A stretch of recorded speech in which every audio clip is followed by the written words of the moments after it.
So, what can local police agencies do to prevent terrorist attacks? Well, since 9/11, there have been more than 50 terrorist attacks in the United States. Um, and so it is no longer a question of if, but when a terrorist attack will occur. Um, and that kind of dovetails onto the four eras of policing.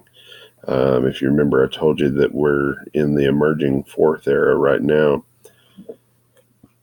And that emerging fourth era is the information era, where we're basically terrorism based policing. Um, and so there's three main things that local law enforcement must do when a terrorist attack occurs. And that is control access to the scene for emergency responders. That way we can get our ambulances and fire trucks in and out. We must maintain our community policing. I cannot stress that enough.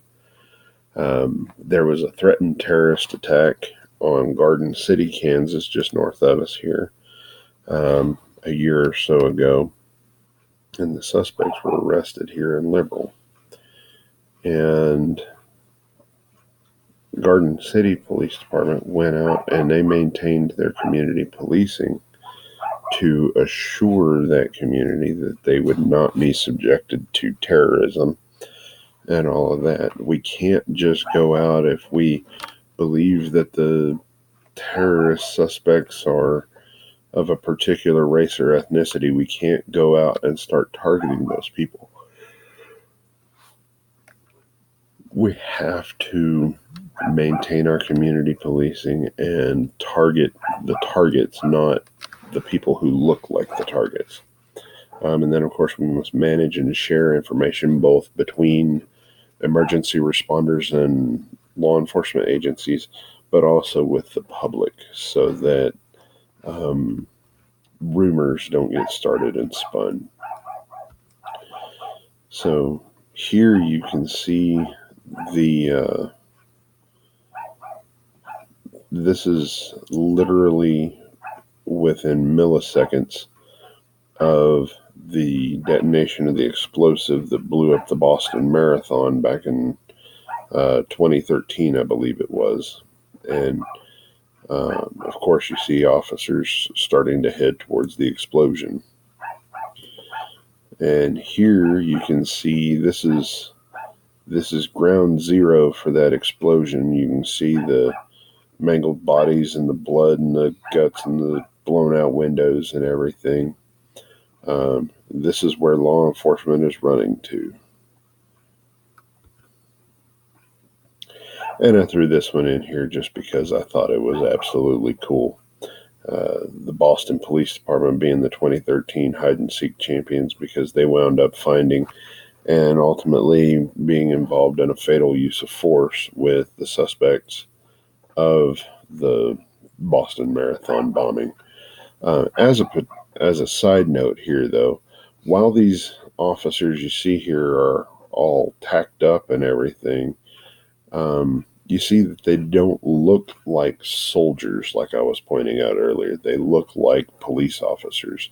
That is important with that whole concept of militarization and demilitarization. So let's talk about some civil liability right quick. So we have several different ways that folks can get in trouble. But with a tort, this is whenever you have some manner of an infliction of an injury on a person by somebody else. That injury could be financial, could be physical. And then we have negligence, which is where somebody fails to perform a duty owed. So this would be where instead of inflicting an injury on somebody, somebody is injured because we didn't do something. False arrest, false imprisonment there is a difference between the two. Um, and most of these torts and negligence claims that will be brought against law enforcement officers are filed under the Ku Klux Klan Act of 1871, which is codified in federal statute as 42 United States Code 1983. And so it's important for you to know that, because that one basically says if you do something illegal under the color of law, you can be sued for it. If you violate somebody's civil rights under color of law, you can be sued for it federally. Additionally, there is this concept of vicarious liability and respondeat superior that go together here. Vicarious liability means basically that one person may be legally responsible for the actions of another person. And as part of vicarious liability comes the concept of respondeat superior there. A good example of this would be how you see in like naval movies or movies with ships, how the captain is responsible for the conduct of the crew under their command. And that's where that respondeat superior comes from. It's a Latin phrase that means let the master answer. So, with respondeat superior, that's where the supervisors or the commanders can be held responsible legally for violations of the officers under their command. Now, vicarious liability differs somewhat in that respondeat superior is always a vicarious liability, but a vicarious liability is not always respondeat superior. Take, for instance, we were talking about field training officers in the last chapter. If a field training officer failed to properly train their trainee, and then later their trainee violates the law, violates somebody's civil rights, then the field training officer who failed to properly train that officer in civil liabilities and civil rights, that field training officer can be held liable in court for the actions of the officer who violated somebody's civil rights, because the FTO was negligent in their duties because they failed to properly train that officer in constitutional law and civil liberties. And as a result, they are liable under negligence, where the officer may be liable under a tort. So, and just real quick here, we'll talk about the 4 general areas of liability, which are proximate cause, persons in custodies and safe facilities, failure to protect, and vehicle pursuits.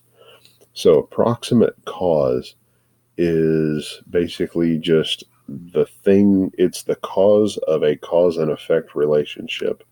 So it's like if you're involved in a motor vehicle accident, it's the thing you did that caused you to be involved in the accident, running the stop sign or whatnot. Persons in custody and safe facilities, we have to take care of them and provide for them, and if we don't, we're liable for it. We have no specific duty to protect anyone in particular, but we do have a general duty to protect the public, and we can actually create special relationships that can cause us failure to protect problems. And then I think it goes without saying about the area of liability related to vehicle pursuits. So we'll stop there and pick up here in just a minute.